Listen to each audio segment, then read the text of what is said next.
Mr. Algernon, I know you probably can't understand me now I'm not speaking with my froggy voice, but I just want you to know I'm still here. And I haven't forgotten about you, and I will get you out of this pond if it's the last thing I do.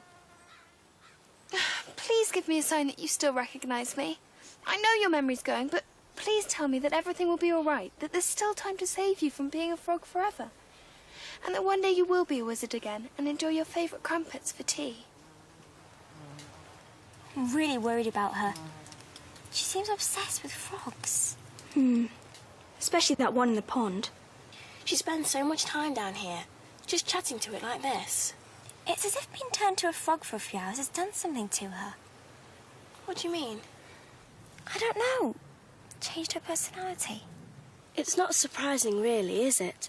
It must have been awful for her, not knowing if she'd ever turn back. She needs some rest. Maybe we should try to suggest it.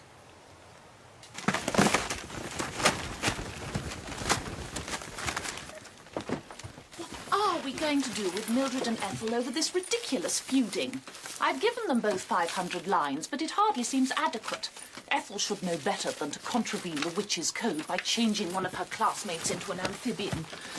And no sooner does Mildred start on this special programme of duties we've given her than she gets herself mixed up in something foolish like this. Can we open the post before we deal with disciplinary matters? Finding a punishment for Ethel shouldn't be too hard, but shouldn't we be carrying out our threat to put Mildred back down to the first year? I've never seen so many letters. Where's it all come from? It's all junk mail and catalogues these days. We do need to discuss this, Miss Cackle. Look at this. Someone here is offering a witch exchange to Siberia. We'd host a visit from a group of Siberian witches and then take a party of our girls out there. I don't think so, Davina. I don't want to press the point, but I do have lessons to supervise. I realise that, Constance. Ah, it's Chief Wizard Hellibor's reply. He's decided to accept my invitation to give the girls a lecture and says he'd be delighted to visit tomorrow night to give a masterclass to the girls in wizardry and wonder-working. The girls would love that. Indeed they will. In fact, Constance, if you're looking for a punishment...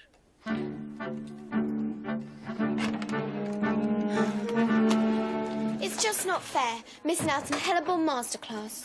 Don't look at me like that, Ethel. It's not my fault. So whose is it then? Oh, let's not get into that again. It's Miss Harborough and Miss Cackle who aren't allowing us to go. They've got long memories. What do you mean? Last year's Halloween celebration, when I crashed into Hellebore after you cast that spell on my broom. They won't want us going anywhere near him. You might as well accept it. It's all right for you. You couldn't care less about a Hellebore Masterclass. But it's the first chance I've had to show a serious wizard all the spells I can do. And what makes you think I'm not interested in trying to impress Hellebore? The question is, Mildred, why would he be interested in you? What's the matter with her? Miss Harborough and Miss Cackle have just told us we can't go to Hellebore's masterclass. Punishment for the frog business. At least they're not putting you down a year. Yet. Ethel's got no right to complain. Not after what she did to you, Millie. No. And if she thinks she needs the wizard more than I do, then... What do you mean? One way or another, I've got to see Hellebore. Why, Mill? Because he's the first wizard we've had at the school in ages, and only a wizard can change my frog back into Mr. Algernon. Listen, I don't suppose either of you would like to swap places, so I could go instead of you. Millie? No one would notice. Millie, you must be crazy. HB would slaughter us if we got caught. You've had a terrible shock. Don't you think a nice evening in bed would be good for you? Listen, I know you're convinced that your frog's a wizard. He is. Oh, come on, Millie. A frog is a frog. I wasn't when I was one. Look, if you're so concerned about me being there, then at least take Mr. Algernon in for me. What for? To ask Hellebore for help. Please? No, we can't, Millie. Oh, you don't understand. Millie? What's the matter with you? Millie?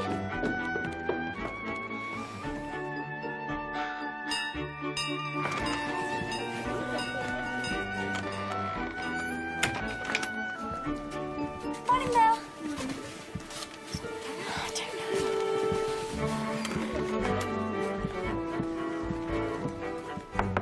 Rise and shine, Ruby. Yes, all right, I'm coming.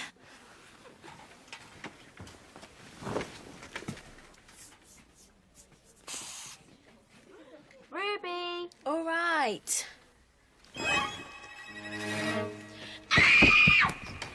What on earth? What is it? What happened? There, look, on the bed.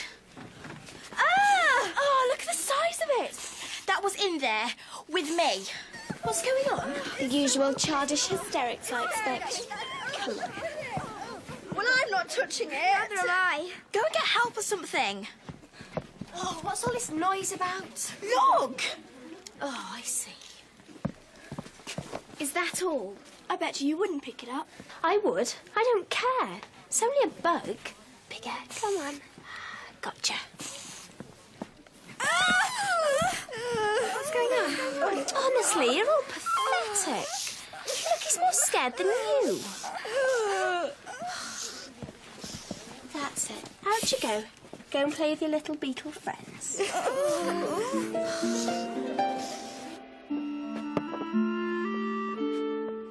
Now then, everyone. Our special guest tonight, His Honour Egbert Hellebore, has asked for an exceptional pupil to participate in his masterclass. Chief Wizard Hellebore will work intensively with the witch selected, refining and developing her skills in magic while the rest of the school watches. The Chief Wizard has indicated that his teaching will be pitched at advanced second-year level, so it's logical that we should choose the most outstanding girl from this class. Normally speaking, the honour would have fallen to Ethel Hallow. But uncharacteristically, along with Mildred, she has disgraced herself. In the absence of an obvious substitute, I have therefore decided to have a competition. You see the selection of toadstools I've arranged along here. When I call your name, you will turn one of them into a flower. The girl who ends up with the most impressive bloom will be the one chosen to be taught by Chief Wizard Hellebore. Right. Who shall we start with? Ruby Cherry Tree. Chrysanthemum, maximum, rubellum, grandiflorum.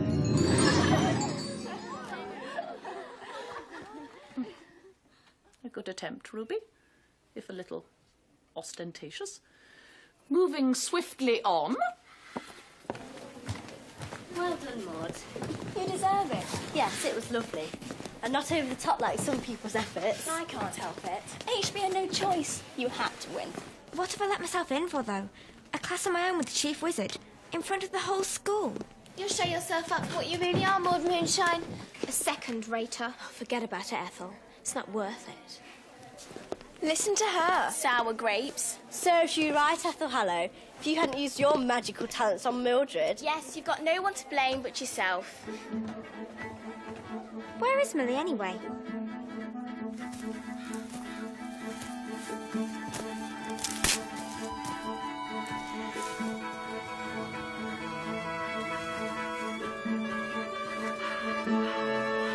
Mr. Algernon! Come on, Mr. Algernon. It's me, Mildred. There's no need to swim away. I've got something to tell you. Good news. There's a wizard coming to the castle tonight. Come on, Mr. Algernon. No, don't run away. I'm sorry, Mr. Algernon, but I'm only doing this for you. Keep still. We'll be there in a minute.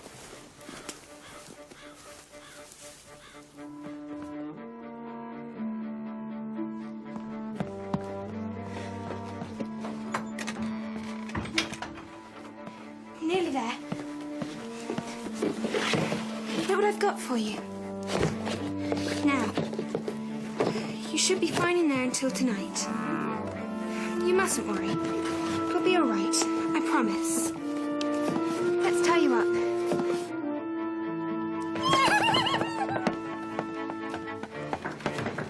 It's him. He's here. Right. Is everyone ready? Remember, Chief Wizard Hellebore has not always seen Cackle's Academy at its best. It would be nice for once to try and give him a good impression. Are the girls absolutely clear what they have to do? They've been well primed, Miss Cackle. As soon as the bell sounds, they will come down from their rooms and queue up outside the Great Hall in orderly lines. Alert and eager, Miss Cackle. Good. And without Mildred Hubble to spoil things.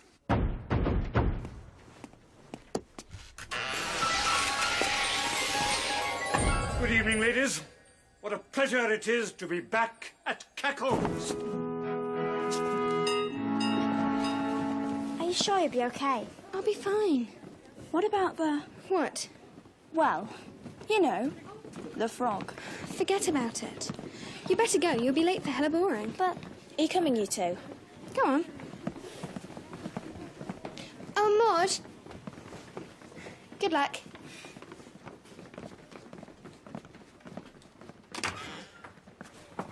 Look, I'll see you later. Don't bother. I should probably be asleep. I'll see you in the morning then. Yes, and you can tell me what a mess it's all been and what a hash moonshine's made of it. All right. But just stop getting upset about it, okay? Oh, Drusilla. That's lucky. Just the person. What? There's something horrible under my bed. Could you help me? What do you mean something horrible? A beetle, just like the one in Ruby's room. A horrid brown one with pincers. One ran up my leg. Look, I've got to get down to the Great Hall. Please, it'll only take a second.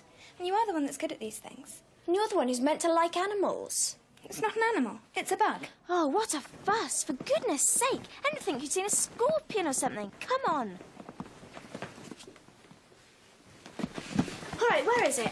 Right up at the end. I can't see anything. Where? Try in the corner. There's nothing here. The other corner. Oh, I've looked there. Mildred. It may be too dark. Have another look, please. I can't see anything. Well, it was under there a minute ago. Oh, you're hopeless. Mildred, hey! I'm sorry, Drusilla. I really am... Get off me! What do you mean? It won't be for long. Mildred! It's nothing personal, honestly. Get off me! It's all in a very good cause. I'll explain everything later. I'm really sorry. I might be a pain, but I don't usually do this sort of thing. You know that, don't you? I hope you don't mind too dreadfully.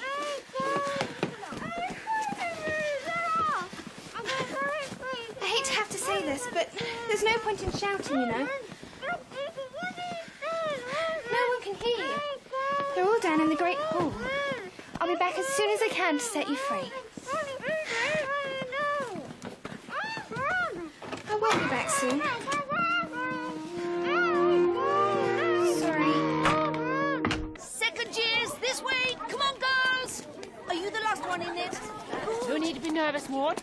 Great honour to be chosen to work with Wizard Helleborn. Let me straighten your hat, dear. Line up in silence, girls.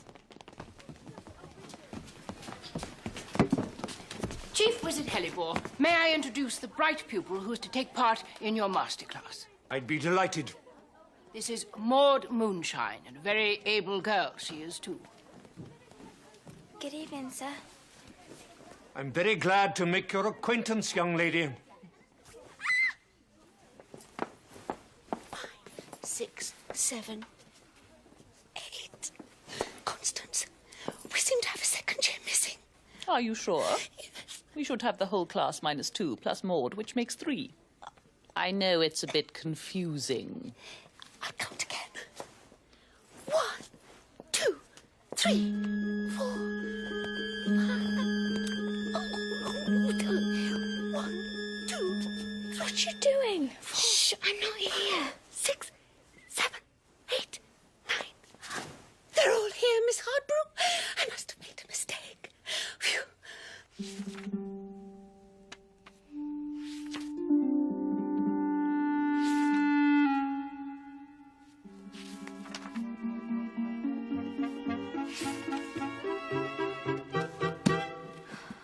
This is awful.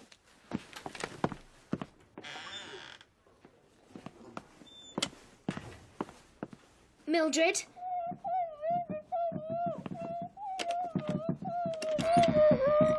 Drusilla! What on earth happened to you? Girls and ladies, my subject tonight is restore suscitation. the art of transforming antique objects back to their former glorious state. For example, turning this broken old pot into the beautiful piece of pottery it once was.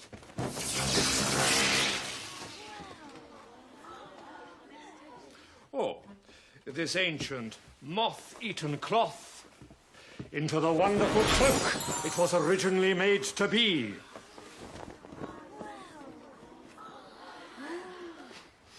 Now you may say, how do I do that? That looks impossible.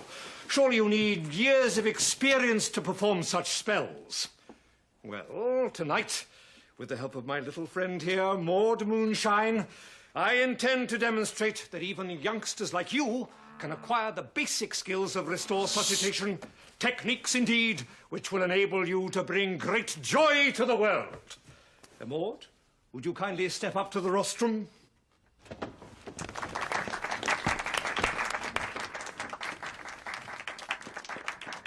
She's gone berserk, getting me here under false pretences, tying me up and going to Hellibal's masterclass in my place, whittering on about beetles running up her leg and such like. Oh, thanks. Honestly, Ethel, she's gone mad. Yes, but she's really done it this time, hasn't she? Think what Miss Cackle's going to say about this. And Miss Hardbroom. Come on. Where are we going? To the Great Hall, of course. What, in the middle of the masterclass? How better to catch her red-handed, right in the middle of whatever stupid thing she's planning to do. I'd better get my cloak on. I'll see you on the stairs in a couple of minutes. Remember what I said, Maud. Restore suscitation is not just a question of saying the right words or even making the right finger movements. You have to picture in your mind's eye the object as you think it used to be. But what if you can't, Your Honour?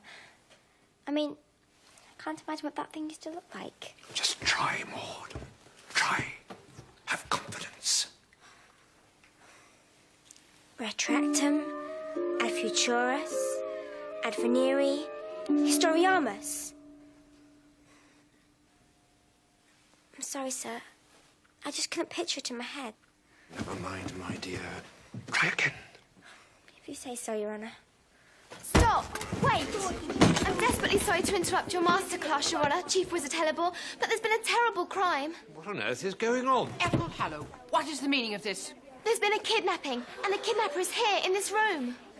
A kidnapping? What on earth are you talking about?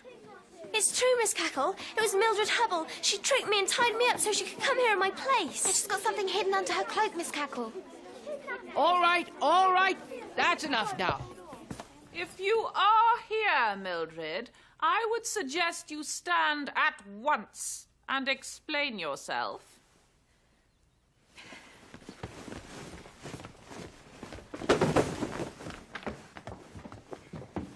Your Honour, please forgive me. I'm probably the last person you want to see tonight, but there's an enchanted wizard in this box, and I promised him I would get him to you so that you could change him back, and I didn't know what else to do.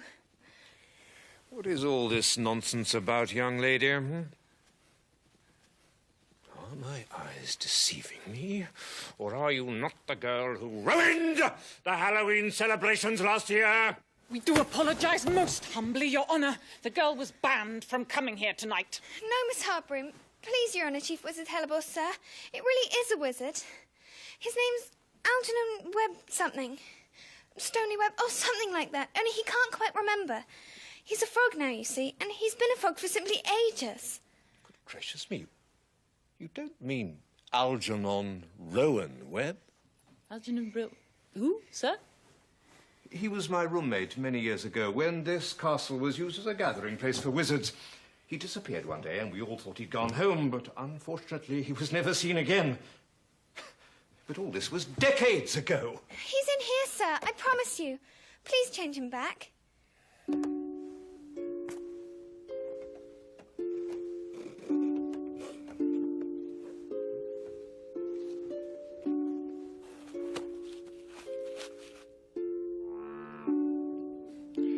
Ladies, please.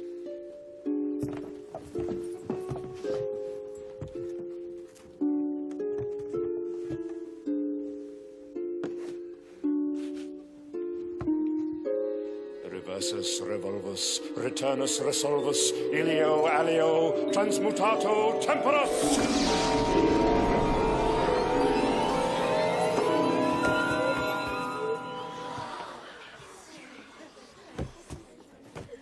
Algy, old chap.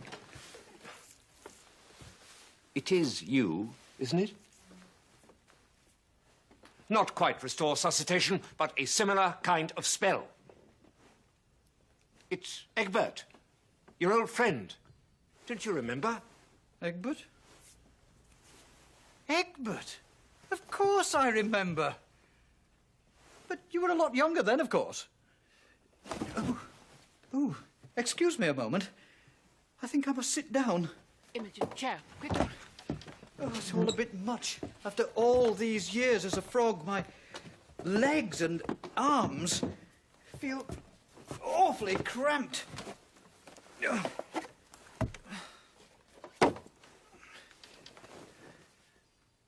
Egbert Hellebore. Well, well, well. What a piece of luck. The luck came from your little friend here. This child braved all our displeasure to bring you back. Do you remember me, Mr. Rowan Webster? We were frogs together. Remember you, Mildred, my dear. How could I forget you? No one ever had a truer friend. Without your help, I would have been a frog forever. And please, call me Algernon. Well, Miss Cackle, I think that's quite enough from me for one evening. And, Miss Hardbroom, I don't think we can send this girl back to her room again, not after this act of heroism, now can we? Oh, whatever you wish, Your Honour. Certainly not, Your Honour. Is there anything you would like as a reward, my child? Well, yes, there is one thing. Is that all?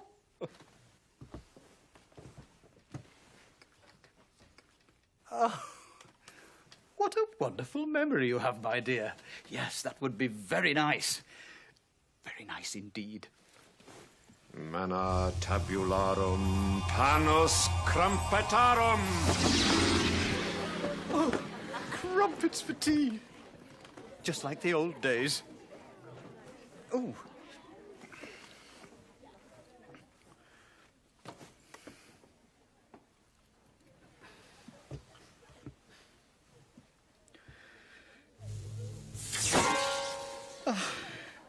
Honey. Mustn't forget the honey. I see you haven't lost your touch, Algernon. Would you care to join us, young lady? And, of course, all of you. Hmm?